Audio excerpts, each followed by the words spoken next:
CNN Tonight. Apoio Vivo. Família é com quem você faz planos. Todo poder corrompe e o poder absoluto corrompe absolutamente. Nosso programa de hoje é sobre abuso de autoridade e a síndrome dos pequenos poderes, como os grandes ditadores dialogam com o pequeno ditador que pode estar dentro de cada um.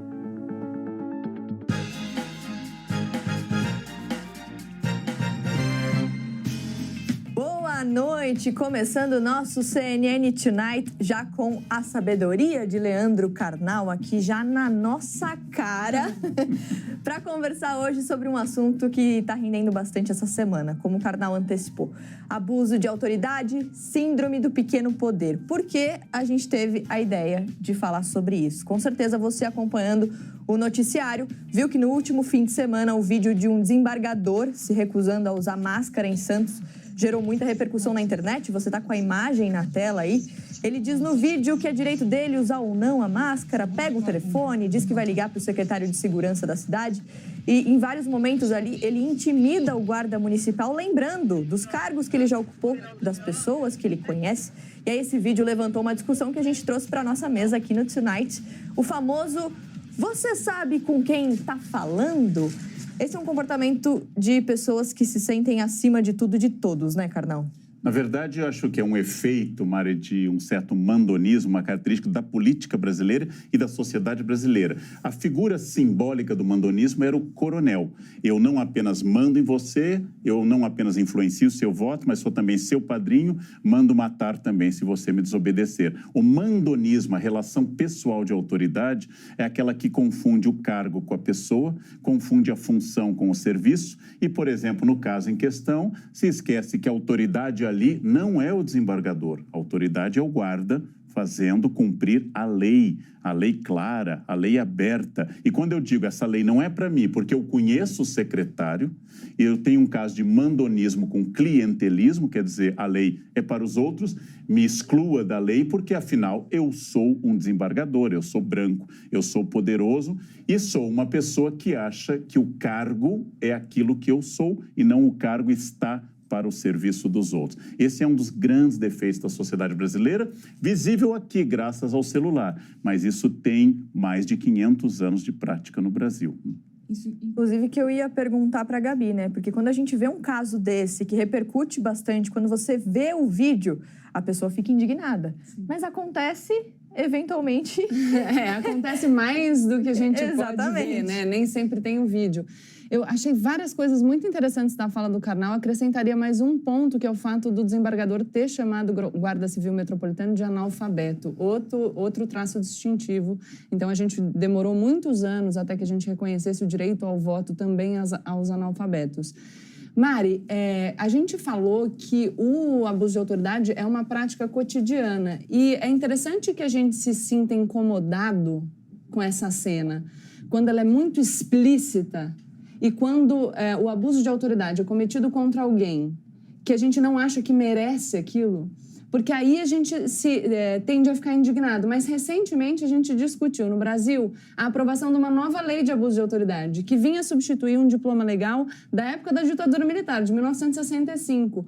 E a gente teve muita resistência de parte da sociedade civil que dividia o nosso mundo entre bons e maus, entre aqueles que queriam ou não combater a corrupção, dizendo que quem era favorável a uma lei que limitasse o abuso, e aí, veja só, não é o exercício legítimo da autoridade, mas o abuso da autoridade, eram pessoas que eram contra o combate à corrupção. Então, legitimando de alguma maneira que os direitos daqueles que a gente acha que merecem ter os direitos violados pudessem ser submetidos a um interesse maior. Como se desse para a gente dividir, assim, bons e maus, né, Carnal? É que nós ficamos particularmente irritados porque a figura ali é uma figura bastante problemática. Mas eu quero ampliar esse conceito. Ele está também em um morador de Alphaville que distrata um policial militar chamado para conter um problema. Ele também está em uma pessoa que diz cidadão não, engenheiro civil, ele está também no policial que pisa no pescoço de uma mulher negra. Isso também é mandonismo,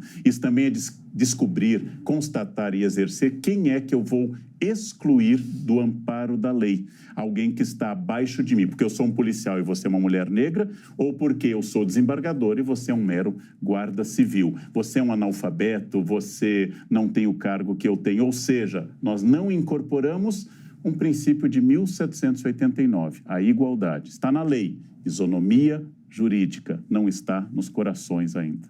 O Karnal trouxe exemplos que a gente vai mostrar aqui ao longo do Tonight hoje. Lembrando que você está sempre com a gente aqui na frente das câmeras e também atrás das câmeras no nosso perfil no Instagram, @CNN Brasil Tonight. Hoje é um assunto denso, é um assunto difícil e a gente também vai ter convidado aqui para ajudar a gente a conversar sobre isso. Quando a gente fala sobre abuso de autoridade, a gente fala de autoritarismo também. Relações autoritárias podem acontecer em várias esferas. A gente está falando aqui de alguns exemplos, mas pode acontecer na nossa família, na escola, nas relações de trabalho.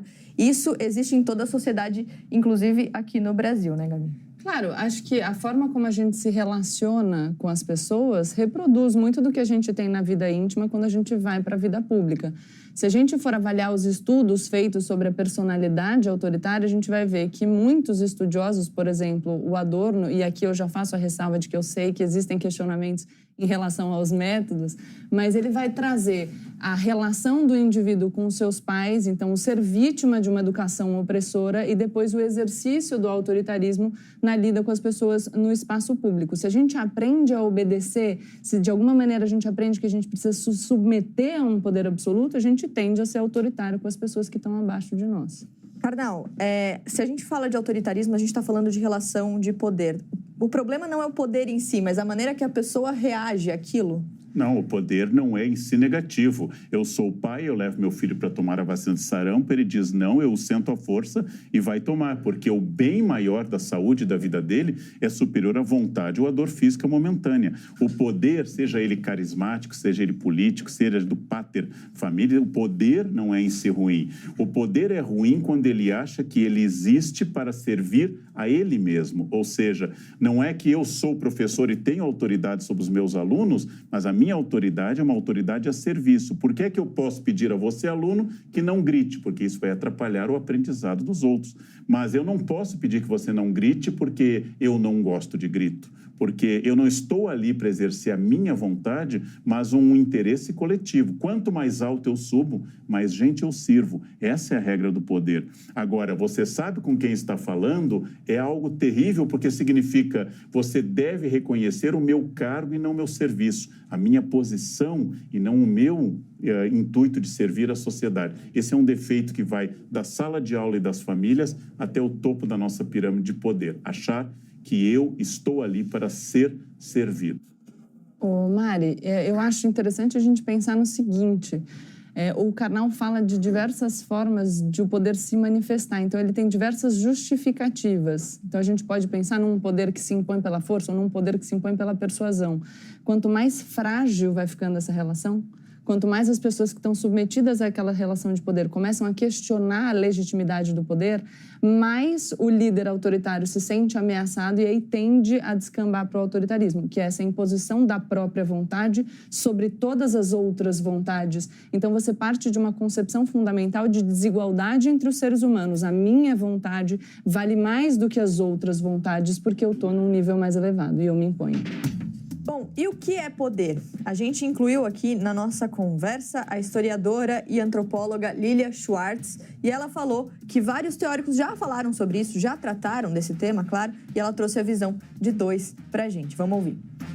O termo poder vem do latim potere, que quer dizer a faculdade de fazer algo. Também significa a posse de mando e da imposição também da vontade. Vários teóricos trataram do termo poder. Vou ficar aqui com dois, porque não vai dar tempo.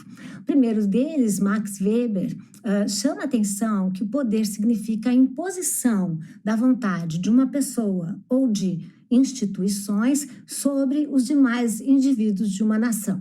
Já Michel Foucault, o filósofo francês, ele chama a atenção para a ideia de que o poder, na verdade, está disseminado por toda a sociedade, está em todos nós. Mas é possível dizer que há uma forma de instituição, o totalitarismo, uma forma de regime, que representa uma espécie de perversão do poder. Por quê? Porque o totalitarismo é um regime em que um político centraliza todas as figuras do poder. É um perigo. Num momento de pandemia que a gente não pode encontrar as pessoas pessoalmente, mandam vídeos pra gente, todo mundo tem a sua prateleira de livros ali pra gravar um vídeo, né? Você tem a sua, Karnal? Eu tenho menos livros hoje que eu já tive, estão separados em vários endereços, mas hoje eu, por exemplo, descobri que ao invés daqueles quase 20 dicionários de português que eu tinha, eu posso manter os 5 ou 6 mais históricos, que eu não teria acesso via internet, e os outros eu consulto na internet e doei tanto para presídios como eu doei para escolas e a própria biblioteca da Unicamp. Que legal. A Gabi tem a parede de livros que eu já vi. Eu arrumo ela de formas diferentes com o passar do tempo, que é para mudar um pouco o fundo dos meus vídeos. Só ela percebe a mudança, né? Não, porque a maior parte do tempo está bem desorganizado. Aí, de vez em quando, eu organizo, que é para dar um sustinho. Pois é. Bom, vamos voltar aqui para a nossa discussão. A gente estava repercutindo ali o vídeo da Lilia Schwartz e ela traz alguns pontos. Eu vou começar com a Gabi, porque ela fala de perversão do poder, Gabi. Eu acho que isso conversa um pouco com a minha fala anterior, no sentido de quanto mais o líder se sente deslegitimado, então ele se sente ameaçado no exercício do poder, ele tende a impor a sua vontade. Se a gente estiver pensando numa sociedade democrática, a gente tem a democracia como a convivência do plural.